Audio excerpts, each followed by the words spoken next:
The rainwater hits the sun and falls on a tent. Outside, a bunch of undead are gathered. Someone bangs on the door desperately, asking to be let in. He says he's Zhang Heng. Inside, people are hiding while he desperately begs to be saved. However, the door is being blocked by 3 guys, and one of them wonders what they are going to do. That's when a blonde girl shouts, telling them to let him in. She says Zhang Heng is a classmate, and they can't abandon him like that, so they should let him in now. However, one of the guys says that it's crazy because surely he must have already been bitten by the zombies. The blonde replies that it doesn't matter, she's the class representative, and she wasn't going to abandon her friends, so she would take responsibility for whatever happened. She points out that leaving him out there screaming for help is the same as killing a person. One of the guys grits his teeth. He turns to the guy next to him named Yi Bai and says he's going to open the door, and that Yi Bai should close it as soon as the person enters. Before Yi Bai can respond, the guy starts counting. Everyone was on edge. On the count of 3, he turned the doorknob. However, at that moment, Yi Bai was pushed by the guy who had already turned into a zombie. Everyone inside the room was shocked, and the protagonist shouted, warning that Yi Bai had already been infected. The blonde tries to run, and everyone starts begging for help. The poor protagonist uses his hand to defend himself from the bite.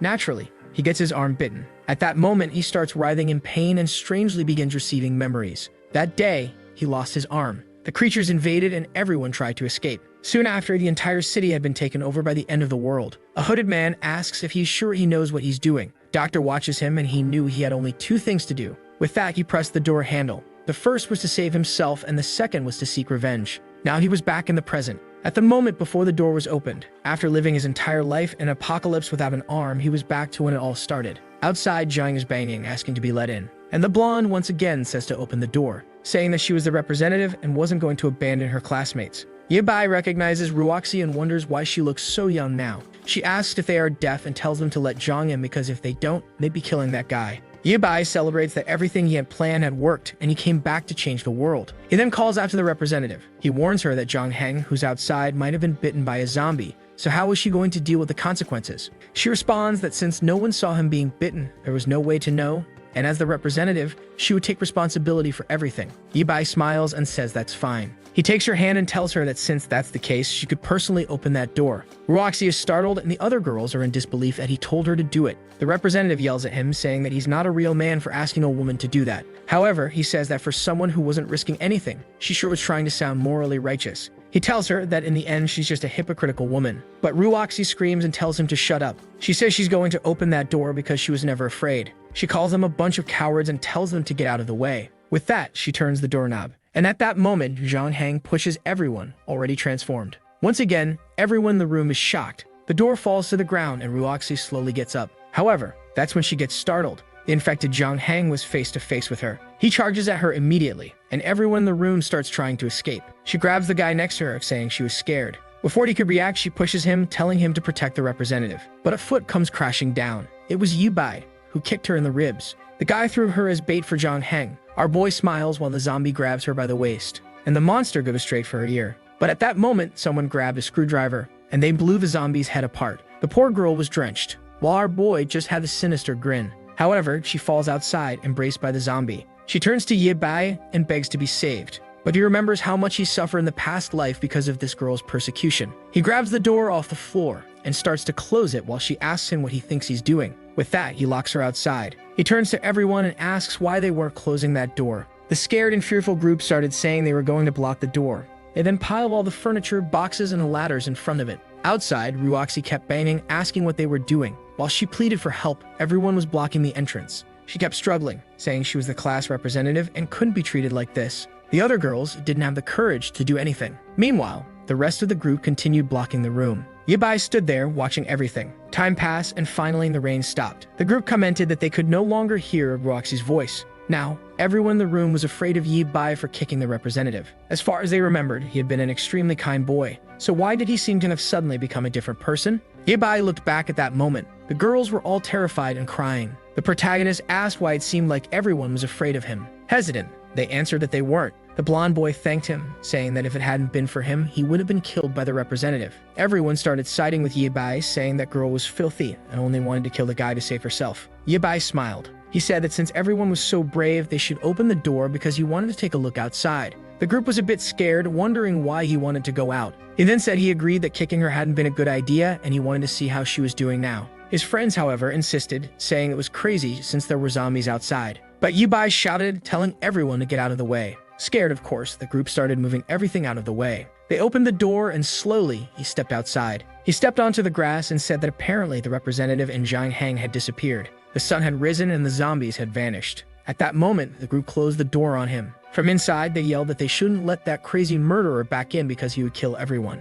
However, Yibai didn't seem to care at all. He continued walking across the field, while everyone wondered if he had lost his mind. That's when the blonde boy was startled. A female zombie was standing face to face with Yibai, and he was calmly walking toward her. The creature noticed him, but he calmly kept approaching. He smiled and gripped the tool. In the next moment, he rushed at her, and everyone was left wondering why he was charging at the zombie. The poor creature didn't even understand what was happening when she took a blow to the head. Boy, if he didn't stop, he smashed her right into the ground, and that was that. The group inside was now certain that guy had gone insane. However, our protagonist was pretty exhausted for someone who had just done all that. The boy went over to the creature's remains and pulled out a pearl. He smiled and said he had found an energy stone. That wasn't just the origin of the apocalypse, but also an extremely necessary material. At that moment, even a footstep behind him. He turned and faced an old zombie. The monster was coming at him slowly. Yibai grabbed the tool again, ran toward it, and everyone inside saw him finish off another one. The girl was nearly vomiting while the blonde boy wanted to know why he had gone so crazy. As far as he could remember, that kid had been a coward, so how had he changed so much?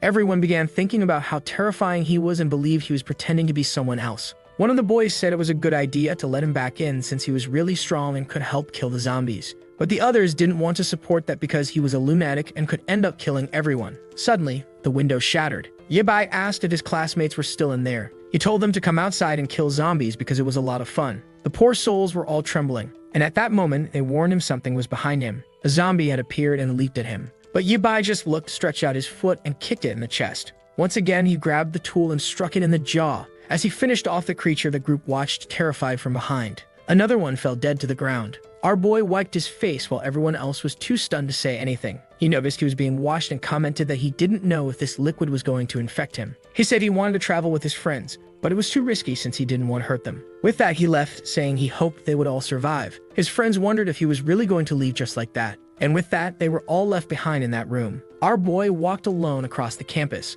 He climbed the stairs while thinking that this was the beginning of the apocalypse. On the first day, 50% of the population had been infected, and politics, the economy, and society had collapsed. The number of creatures kept increasing, along with humanity's fear and despair. Professor Zhang Heng named this period the Dark Era. In his past life, he had to tear off his own arm to survive that day. For 15 years, he endured hunger, despair, and torture, until he finally met a man known as the Mechanic, who was able to send him back to the past. Calmly, he walked through the streets. Some people watched him from hiding, wondering if he wasn't afraid of dying. Others suggested inviting him inside, but they said that if he was walking alone, he must be dangerous. Yibai ignored everything and walked near a park. The zombies were there standing still, seemingly ignoring him. But as soon as he turned his back, those bastards came after him. The blonde boy shouted that the kid was going to die, and the old man said it was crazy to go out looking for food in a world like this. However, Yibai just smiled, grabbed his tool again, and struck the first one in the head. One more swing and another zombie fell to the ground. A hard slam into the ground, and the guys watching wondered where all that courage came from. But someone else was watching him from behind a curtain. A girl muttered that sooner or later she would kill that bastard. Man, what's that about?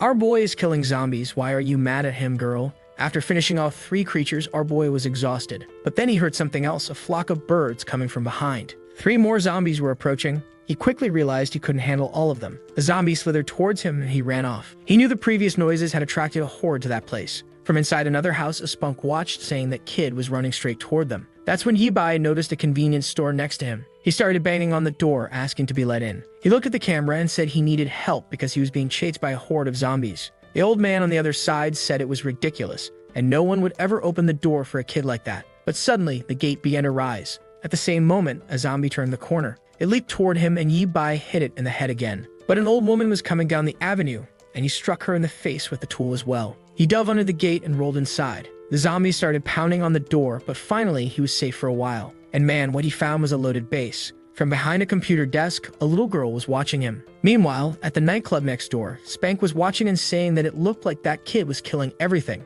The guy with the mohawk turned and told Brother Centipede that a student had killed about 6 zombies on his own. The least cliche guy in the apocalypse laughed. As always surrounded by women, he said it seemed like those zombies were weaker than he thought. If a student could manage it, it obviously wouldn't be hard for them. Back at the convenience store, Yibai smiled. He looked at the counter and told the person behind it to come out because he had already seen her. Besides, she should hand over the key so he could lock the door. But the person on the other side remained silent. He let out a sigh and started groaning, saying that his wound hurt a lot and he was about to die. Suddenly, the girl came out from behind the counter. She stepped in front of him and tossed him some medicine. But man, he's cruel. He grabbed her by the arm. For God's sake, don't turn this into a romance. She looks like someone's daughter. Yabai told her to hand over the control, assuring her he wouldn't do anything. She asked what control he was talking about, but she clearly had it in her hand. He reached for it and snatched it from her grip. Immediately, she ran off in a panic. She hid behind the counter and kept watching him. Man, he kicked one of the shelves, startling the girl. He said she was an idiot for believing him when he said he was injured. Some time passed, and it started raining.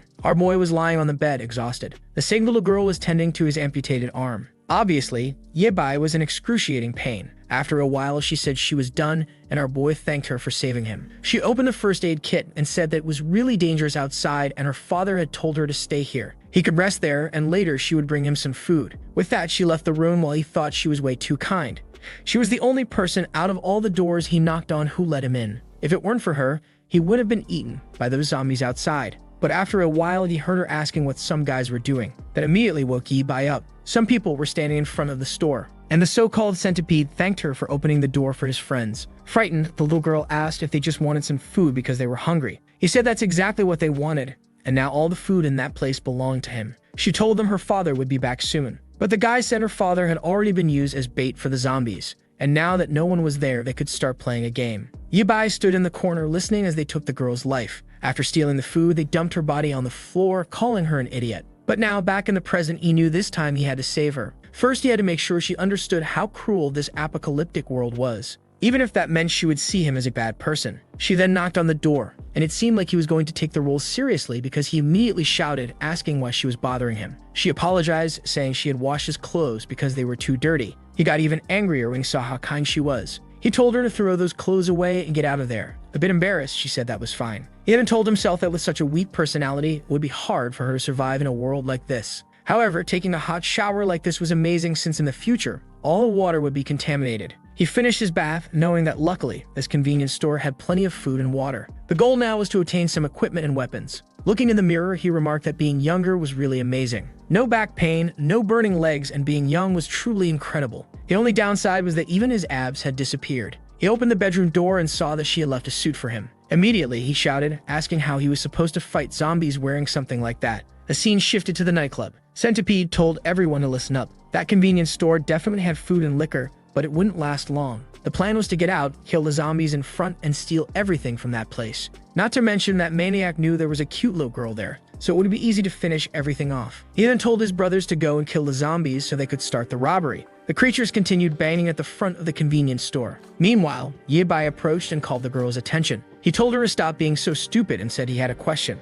He wanted to know why she was there alone and what happened to her family. She explained that her father had gone to gather resources but hadn't returned. At that moment, he slammed the table, asking if she was stupid for letting him in alone like that. What if he had wanted to do something bad to her? How would she defend herself? Frightened, the girl said that he had said he was hurt and covered in blood, so she was afraid of letting him die out there. But once again, he shouted, asking if she hadn't noticed that he was being chased by a bunch of creatures. With a personality like that, she would just be a burden, so it would be easier for him to kill her and save himself the trouble. However, since it would be boring to be alone from now on, she would have to obey him. He warned her that she'd have to do everything he said, or he would kill her on the spot.